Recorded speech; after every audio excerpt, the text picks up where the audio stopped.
Whispers moved faster than footsteps in the East Gallery, sliding beneath chandeliers and settling like dust upon silk sleeves.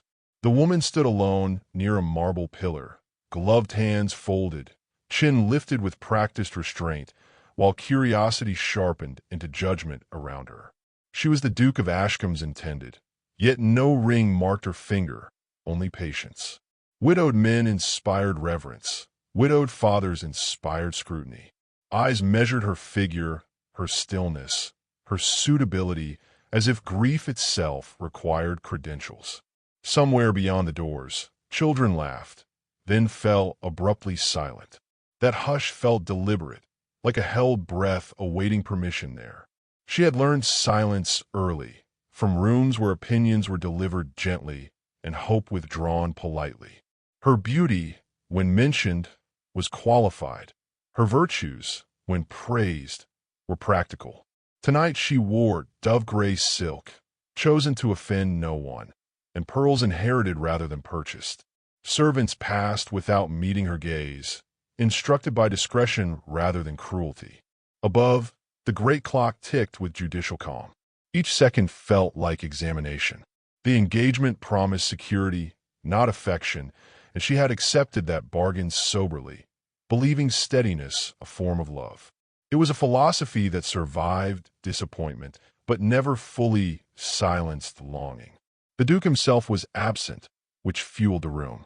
Some said grief had rendered him cold, others dangerously exacting. He had buried a wife and learned the cost of loving openly. His twins, barely 6, were spoken of as heir and spare, never as children. Tonight they remained unseen, though their presence shaped every sentence spoken nearby. The woman understood this marriage would bind her to memories not her own. She wondered whether kindness could enter a household still arranged around loss. Such questions followed her constantly, unanswered, echoing softly whenever doors closed behind her within the echoing estate halls. Among the servants moved a man newly arrived, dressed plainly, posture unremarkable, name forgettable by design. He carried trays, swept corridors, listened more than required. His eyes, however, missed nothing. From shadowed corners he observed the woman's composure, the careful generosity of her smiles, the way her shoulders tightened when children were mentioned. He recognized that tension intimately. This was a house trained to endure quietly. No one suspected the servant weighed hearts rather than silver, or measured futures while polishing brass rails. His purpose remained hidden, but intention pressed against him like unspoken thunder before an inevitable storm arrived. The evening advanced, and scrutiny sharpened. A matron's laugh landed too loudly near the woman's ear. A gentleman remarked upon discipline, implying its absence. The woman answered with civility, refusing either defense or retreat. Her restraint impressed the servant, unsettled him. He had expected ambition, perhaps calculation. Instead, he saw caution shaped by empathy. When a tray slipped from his hands, she reacted first, steadying porcelain before it shattered. Their eyes met briefly. Something untested stirred, then vanished beneath obligation and bowed heads. Neither spoke, yet both carried the moment away, privately altered by recognition that defied their assigned places. Later, behind closed doors, the woman allowed herself one breath of uncertainty. She pressed fingertips to her throat, where courage and fear competed. If chosen, she would inherit grief alongside title. If dismissed, she would be relieved and ruined equally. Downstairs, the servant paused by a window overlooking the courtyard, where frost silvered stone. He thought of his children, asleep under watchful care, and wondered whether gentleness could be taught to a house built for endurance, not tenderness. The question lingered, sharp and personal, refusing the comfort of easy answers outside tradition, expectation, and carefully maintained appearances that defined estates. By custom, the twins were mentioned again, as symbols rather than souls. The woman listened, absorbing each careless phrase. She did not interrupt, yet her stillness communicated refusal. The servant noticed how she flinched at words implying replacement, as though children were furnishings. He remembered nights beside sickbeds, promises whispered into small hands. Watching her, he felt judgment shifting inward. If she failed, the fault might be his for demanding certainty from a heart still healing. That realization unsettled him, for power rarely invited accountability from those accustomed to command, especially when love, grief, and legacy became dangerously entangled together. The gathering thinned, leaving echoes and extinguished candles. The woman departed without triumph or disgrace, merely endurance. As she crossed the threshold, she glanced once toward the stairs, imagining small faces watching unseen. The servant followed at a distance, carrying silence like contraband. He understood now the trial had begun, though its terms remained hidden. She would be judged for affection she had not yet offered, and he would judge her while pretending not to exist. Both sensed the house itself was listening, recording each choice for future reckoning. Night sealed the moment, promising consequences beyond courtesy and ceremony alone.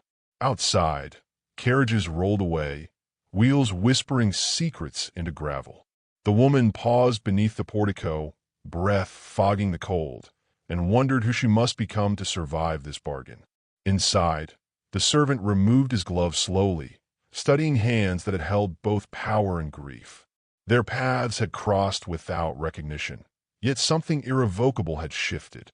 He resolved to continue watching, not as judge alone, but as father. The trial would proceed in shadows, where truth often speaks first. Neither understood how quickly silence would be tested, nor how costly mercy might become before names, vows, and disguises collapsed publicly. Unseen above, the twins stirred, unsettled by unfamiliar dreams. One murmured a name not yet learned. The other reached for warmth. The house answered with silence. Below, the woman carried her composure into the night, unaware she had already been measured and found dangerous. Not inadequate, not false, but dangerous to carefully preserve grief. And the servant, shedding anonymity only in thought, felt resolve harden. He would not intervene yet. Observation would be his shield, secrecy his sin. Between them stretched a future balanced upon restraint, waiting for one unguarded truth to fracture the stillness completely within Ashcombe's walls forever. The night settled fully, cloaking intentions. In her chamber, the woman loosened pins from her hair, each one a concession to fatigue. She studied her reflection, searching for deficiencies she could mend. Down the corridor, the servant extinguished lamps with ceremonial care, memorizing shadows.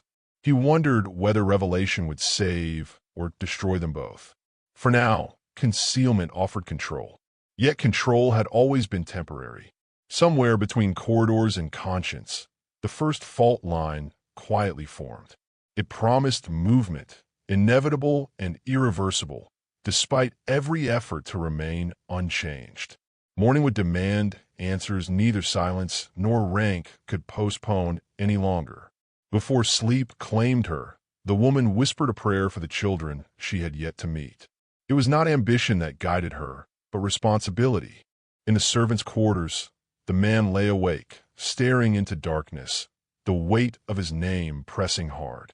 Tomorrow, he would continue the charade, watching her face, trials never disclosed. He did not yet know how close truth hovered. Somewhere nearby, a maid listened, absorbing more than anyone suspected, holding a sentence that could unmake them all. When spoken, it would collapse disguises, judgments, and futures balanced on fragile silence before dawn arrived inevitably. The house shifted with the morning, as if aware that scrutiny had not ended with night. Sunlight entered Ashcombe cautiously, slanting across polished floors and finding dust where candles had burned low. The woman walked the corridor early, hands empty, steps measured, as though every footfall might be reported. She had slept little, her thoughts caught between resolve and dread. From a nursery came a murmur, a soft collision of voices and movement. She paused, breath tightening, knowing this threshold carried judgment greater than any ballroom. Beyond it waited the truth of her future, fragile as glass, guarded by children taught to expect loss. She lifted her hand, then lowered it, choosing patience over permission, and moved on, heart thudding like a quiet warning against hope she had not earned. The corridor seemed to narrow, as if the house itself leaned closer to listen and remember. Everything felt conditional here. Downstairs, the servant worked among trays and linen, his presence absorbed into routine. He noted how news traveled through gestures, not words, how glances bent toward the nursery door. A shawl lay forgotten upon a chair, thin against the cold. He recognized it, having seen the woman wear it the night before. Without instruction, he lifted it, warming the fabric by the fire, then returned it folded, careful to leave no trace of himself. Such small acts felt dangerous, yet necessary. They were his only language now, tokens offered without claim. He told himself this was prudence, not longing. That distance preserved clarity. Still, when the children passed, faces solemn, hands linked, he watched for fear and found instead a waiting he knew too well, a pause before trust dares to breathe. He lowered his eyes, steadying himself against recognition that threatened exposure. Duty held. Silence answered. For now, enough. The woman was invited to the breakfast room, a smaller space where intimacy felt unavoidable. There, the twins sat side by side, porridge cooling, spoons idle. They watched her with a seriousness that belonged to older souls. She greeted them properly, neither effusive nor remote, and took the chair indicated. No one spoke. The silence was not unkind, only wary. She smiled slightly, acknowledging the weight of their attention. When one child spilled milk, she rose at once, kneeling to dab the floor. It was an ordinary gesture, yet the room shifted. The servant, standing nearby, saw the children exchange a look, surprised by help that did not scold. The woman spoke softly, assuring them nothing was ruined. Her voice held no performance, only truth. Something unseen eased. Expectation tilted. Judgment paused, if only briefly. The moment passed, leaving possibility in its wake, dangerous and bright as spilled light lingering on stone. By midday, whispers had found shape. A maid remarked upon familiarity. A cousin questioned boundaries. The woman sensed it immediately, the way courtesy cooled, the way approval withdrew its warmth. She accepted the chill, refusing retreat. Instead, she asked after lessons, after preferences, after fears disguised as habits. Each inquiry was measured, an offering without demand. The servant watched rumor gather like weather. He saw how a kindness became evidence, how attention became suspicion. When a toy was found mended upon a windowsill, eyes turned toward the woman. She did not claim it. She did not deny it.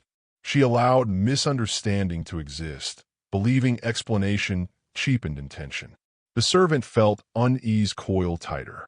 His quiet repairs, his warm shawl, now traced a line that pointed not to him, but to her. Protection, he realized, was already compromised. In the afternoon, rain pressed against the windows, persistent and intimate. The children grew restless, grief stirring beneath routine. The woman suggested a story, not grand, but familiar, one without endings. She spoke from memory, voice steady, hands folded. The twins listened, drawn in despite themselves. When the tale ended, neither applauded. One leaned closer. That was enough. The servant stood in the doorway, unseen, struck by the restraint of it all. No grand gesture, no purchase of affection, only presence. He understood then that love, when cautious, appeared invisible to those expecting spectacle. The room, however, held the truth. It breathed differently. Even rain softened its insistence. Later, the Duke's name was invoked with new sharpness. Someone wondered aloud whether this woman encouraged attachment prematurely. Another suggested strategy. The woman heard and felt no surprise, only fatigue. She answered politely, stating she sought no claim beyond respect. Her dignity unsettled them. She excused herself before they could demand reassurance. Alone, she steadied herself against the banister, fingers white. The servant passed then, offering water without meeting her eyes. Their hands brushed. Neither spoke. The contact carried apology and resolve, shared without confession. He moved on, heart pounding, aware that restraint no longer protected innocence, only postponed consequence. As evening approached, a small scandal found its voice. A child was seen holding the woman's hand in the corridor. It lasted seconds. It traveled hours. By supper, the air had thickened. The woman sensed the shift and prepared herself, rehearsing humility. She would endure correction if required. What she would not do was withdraw kindness already given. The servant listened from the margins, anger restrained by purpose. He knew now observation alone could wound. Still, he waited, believing timing mattered more than truth. From above, a maid watched everything, her silence deliberate, her eyes sharp with memory. Night returned, carrying questions daylight had sharpened. In her chamber, the woman folded the warmed shawl around her shoulders, unaware of its journey. It smelled faintly of smoke and safety. She allowed herself a single tear, then extinguished the lamp. Elsewhere, the servant stood by the nursery door, hearing soft breathing, measuring the cost of delay. He felt the house lean again, listening. Somewhere close, a sentence gathered weight, unspoken but ready. When it fell, it would not whisper. The storm arrived without ceremony, pressing rain against the windows until the house seemed to breathe with it. Lamps trembled along the corridor, shadows stretching and retreating like cautious witnesses. The woman paused outside the library, drawn by the promise of warmth and quiet. She had not been summoned, yet circumstance ushered her forward. Inside, a fire burned low, and beside it stood the servant, sleeves rolled, expression carefully neutral. Thunder softened into distance. For a moment neither spoke, and the silence felt intentional, as though fate itself waited politely for permission from their guarded hearts tonight, without haste there. He inclined his head, offering courtesy rather than welcome, and gestured toward a chair. She remained standing, aware of propriety, yet the storm insisted on intimacy.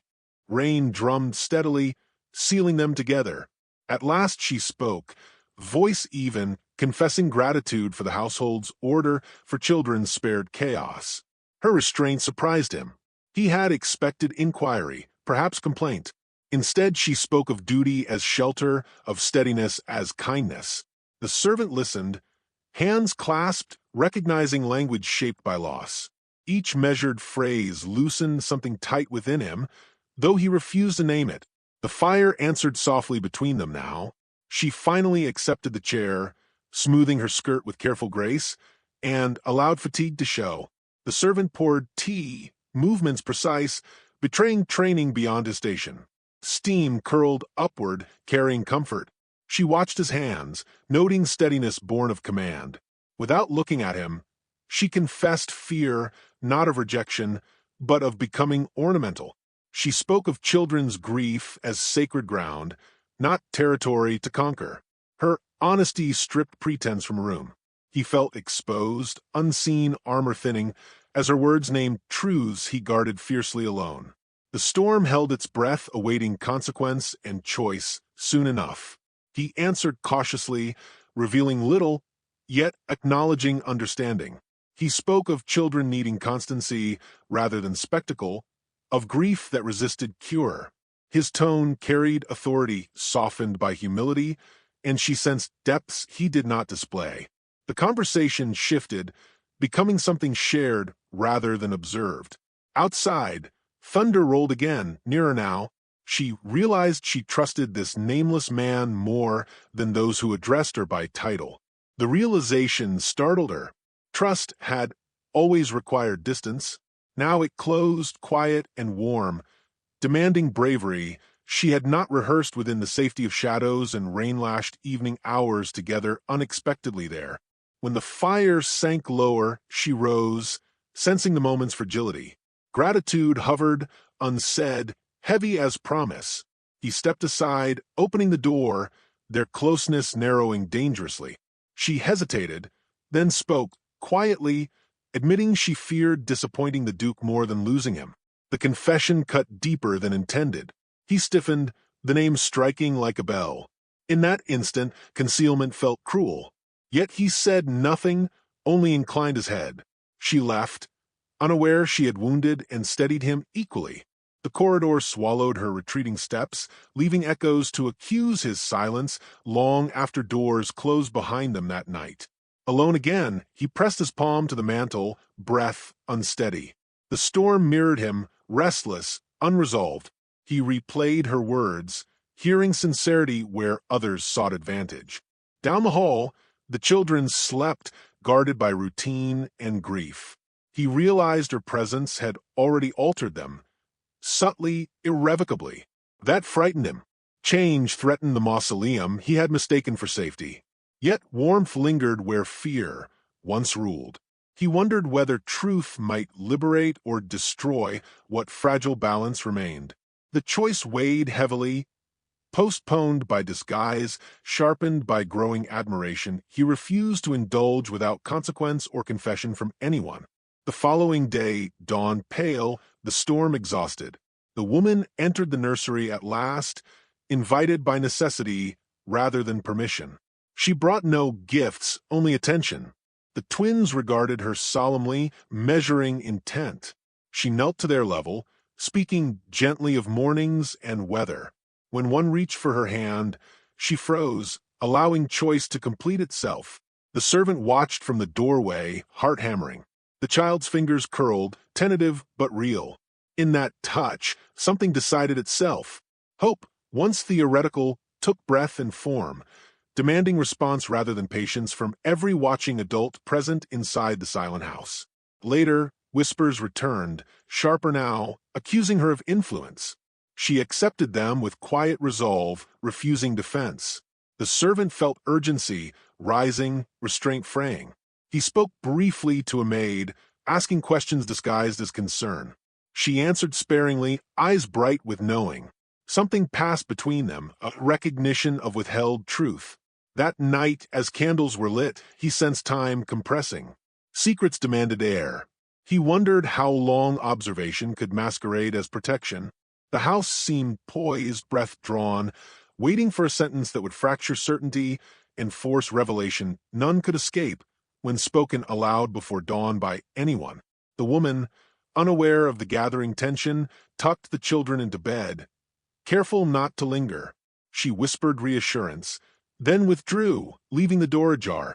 In the corridor, she encountered the servant again, their eyes meeting fully this time. He seemed on the brink of speech. She waited, heart steady. Instead, he bowed, retreating into silence. Disappointment flickered, quickly mastered. She told herself restraint was wisdom. Yet, as she walked away, she felt the loss of something unnamed. Behind her, he clenched his jaw, realizing delay had begun to cost them both dearly in ways neither expected nor desired then. Sleep came fitfully to both. Dreams tangled grief and possibility, faces half seen. Near midnight, the servant rose, pacing. He understood that neutrality had become betrayal. The woman, meanwhile, dreamed of children calling for her, voices blending with rain. She woke unsettled, certainty slipping. Dawn approached with unkind clarity. Choices deferred demanded payment. Somewhere nearby, the maid lay awake, rehearsing a sentence she had carried for years, simple and devastating. When spoken, it would bind truth to consequence. The night thinned, holding its breath. Change hovered, patient and merciless, waiting to be acknowledged by those who feared it most deeply. Morning would expose what night had concealed, but before light arrived, resolve hardened. The servant dressed deliberately, hands steady, heart resolved. The woman rose, preparing to face judgment without armor. Each sensed the threshold ahead, narrow and unavoidable. Outside, the house stirred, servants whispering, children waking. The maid moved silently, carrying certainty like a blade. No one yet spoke. Silence still ruled, but it strained, fragile and cracking. Whatever happened next would end observation and begin reckoning. Within that fragile pause, love, truth, and legacy aligned briefly, waiting for the courage of one voice to break everything open at last. Morning gathered the household with deliberate ceremony, summoning rank and service alike to the great drawing room. Light poured through tall windows, revealing faces tightened by expectation. The woman entered last, composed, aware that her presence carried consequence. Across the room stood the servant, no longer moving, no longer invisible, eyes fixed forward with disciplined calm. Murmurs stilled. The air felt weighted, as if truth itself pressed against velvet walls. She sensed judgment sharpening, yet felt curiously steady. Whatever this assembly demanded, she would meet it without retreat, trusting conduct rather than defense to speak for her own enduring dignity. The Duke of Ashcombe entered then, not as memory or rumor, but as presence reclaimed. Gasps rippled. Recognition struck hard. The servant dissolved, replaced by authority worn quietly. He addressed the room without flourish, voice measured, eyes unwavering. He spoke of observation, of choosing knowledge over assumption, of grief that demanded caution. He admitted disguise without apology, explaining his need to see hearts unguarded. Faces paled. The woman stood motionless, shock restrained by grace. Betrayal flickered, then curiosity. He met her gaze briefly, silently asking patience he had not earned before judgment settled upon everyone present within that breathless chamber. He recounted moments the household dismissed as trivial, yet which revealed character. He described spilled milk, mended toys, quiet stories offered without audience. Each example tightened the woman's chest. She realized she had been seen completely, even when anonymous.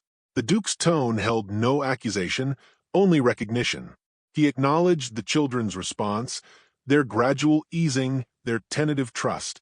Murmurs swelled again, but differently now. Respect replaced suspicion. The woman felt exposed, yet validated.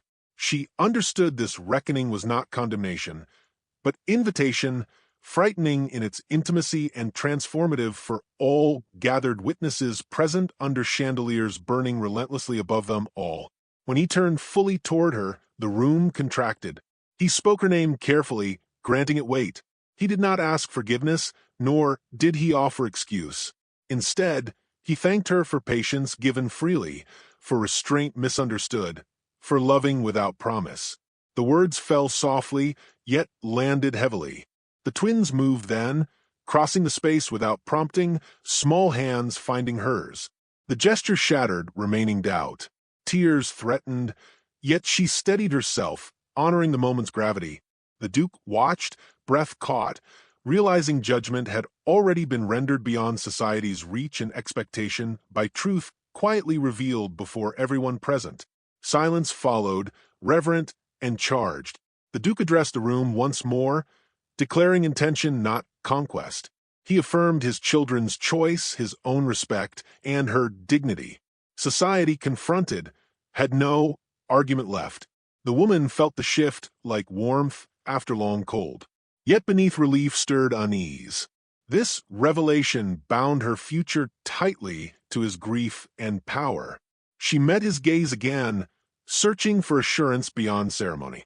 He offered none aloud, only steadiness.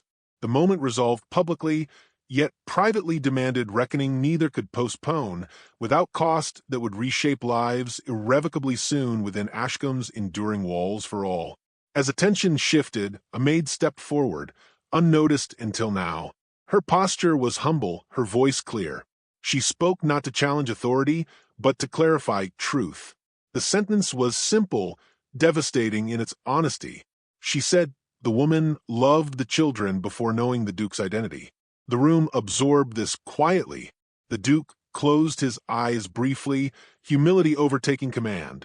The woman inhaled sharply, understanding the depth of her own commitment had been witnessed.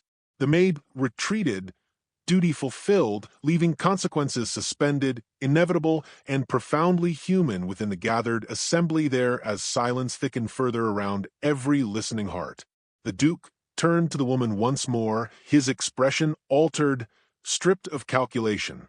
He acknowledged risk, not safety, as the foundation of what lay ahead. He did not promise ease, only partnership shaped by truth. She responded with measured courage, accepting neither pedestal nor protection. Their exchange was quiet, intimate despite witnesses. The twins remained close, anchoring reality. The house itself seemed to exhale. Yet beneath the cord lingered uncertainty. Power and vulnerability stood adjacent, unresolved. The future demanded more than declaration. It demanded sacrifice, timing, and trust tested beyond public affirmation before love could endure fully within that union.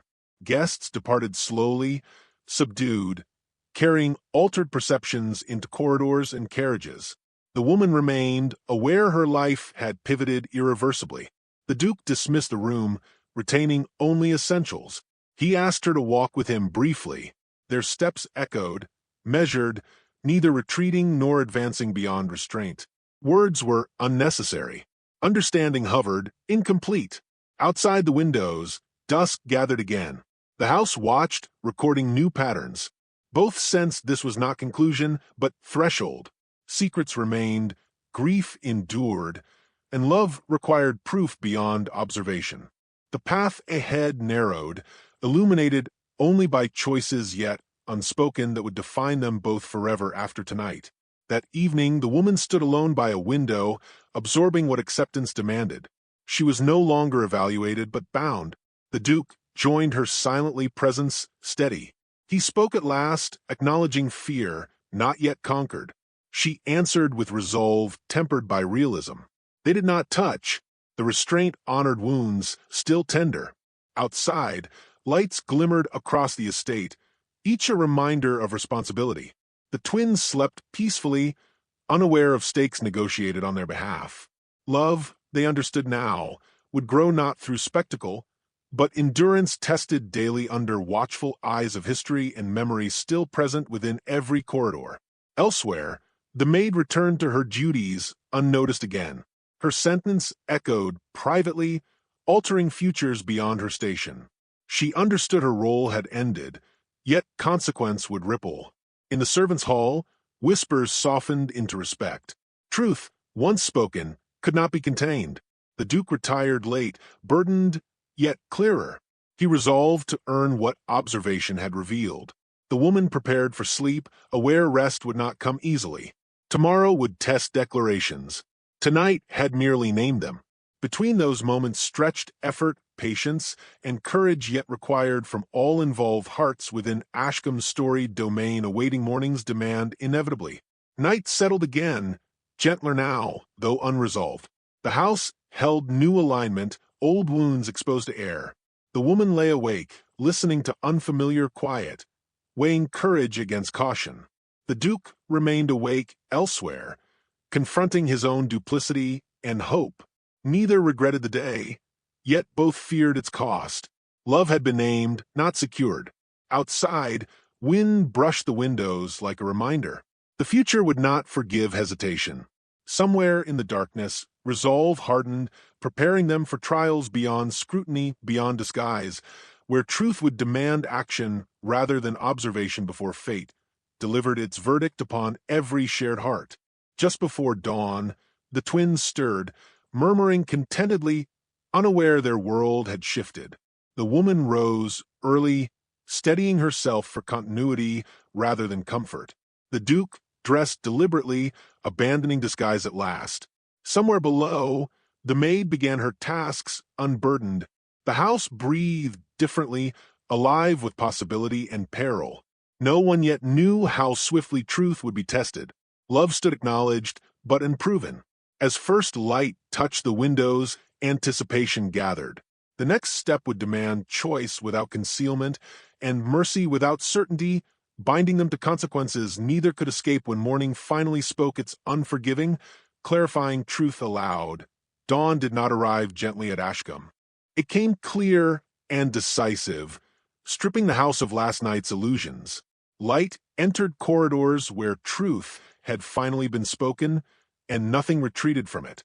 The woman rose, early, steady as breath, her heart quiet but resolved. She dressed without ornament, choosing simplicity over symbol, knowing today would measure more than affection.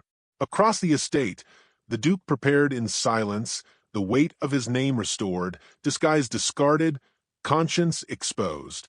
He had revealed himself to the world, but not yet fully to her, and that unfinished honesty pressed upon him like unfinished prayer. They met not by design, but inevitability in the long gallery where portraits watched generations repeat their errors. He did not approach first. She did. Her steps were unhurried, deliberate, as though claiming space she had earned. When she stopped before him, neither bowed. Equality had replaced ceremony. He spoke her name without title, and she allowed it. That permission altered everything. He acknowledged his deception plainly, not as justification but confession. He spoke of fear masquerading as prudence, of grief disguised as authority. She listened without interruption, her expression neither wounded nor indulgent, but intent. When he finished, silence fell heavy and honest. She answered with clarity rather than reproach. She spoke of dignity tested quietly, of choosing patience over spectacle, of loving children without knowing whether love would be returned or punished. She told him she did not regret her conduct, but she would not accept being measured again in secret. If partnership awaited them, it would be built in daylight. Her words carried no threat, only boundary. He felt the shift, profound and necessary. Power, once held alone, now required consent. He agreed without reservation, understanding that love untempered by respect was merely possession dressed as care. The twins entered then, drawn by instinct rather than summons. They sensed alignment before comprehension. One carried a small toy, repaired and familiar. The Duke knelt, meeting their eyes, acknowledging change. He spoke to them plainly, promising presence without disguise. They listened, solemn, then turned to the woman, offering the toy as gift and trust. She accepted it carefully, knowing it represented more than affection. It was future granted cautiously. The moment sealed itself without witness. No applause marked it. Only breath eased, tension softened, and something broken learned it might endure repair. By midday, the house responded. Servants adjusted instinctively, respect replacing curiosity. Orders were given without cruelty. The woman walked freely now, no longer avoiding thresholds. She entered the nursery, openly, guiding routine without claiming authority. The Duke observed briefly, then withdrew, allowing her space to exist without surveillance. That restraint mattered. Love, she knew, thrived when not constantly proven. In the afternoon, they walked the grounds together, discussing nothing urgent, letting companionship establish rhythm. It felt unfamiliar, fragile, but real. The estate watched, adjusting memory to accommodate a new truth. As evening approached, unresolved grief surfaced. The Duke led her to the small chapel where his wife's name rested in stone. He did not speak at first. He allowed silence to honor what had been. She stood beside him, neither replacing nor erasing memory. When he finally spoke, it was not apology, but release. He admitted he had feared loving again would betray the dead. She answered that love was not subtraction, but continuation, altered yet sincere. The truth settled between them, easing a weight he had carried too long. Grief loosened its hold, not vanished, but shared. Night returned, different now. The household gathered quietly for supper, subdued but peaceful. The twins laughed softly, a sound once absent. The woman noticed, and the Duke noticed her noticing. Recognition layered upon recognition, deepening bond without declaration. Later, when the house slept, the maid paused in the corridor, hearing contentment where tension once lived. Her work was done. She carried no pride, only certainty that truth, when spoken plainly, rearranged lives more effectively than command. In the final hours before rest, the Duke and the woman stood once more by the window. Outside, the estate lay calm, lanterns marking paths. He spoke of the future without embellishment, of responsibility chosen, not inherited. She accepted without illusion, knowing trials would come. Their hands met then, not as promise but acknowledgement. No words followed. They were unnecessary. The house, finally at peace, breathed around them. Ashcombe had changed, not through spectacle but courage. And in that quiet certainty, love began not as dream fulfilled, but as truth sustained, enduring beyond fear, beyond disguise, beyond the long night that had shaped them both.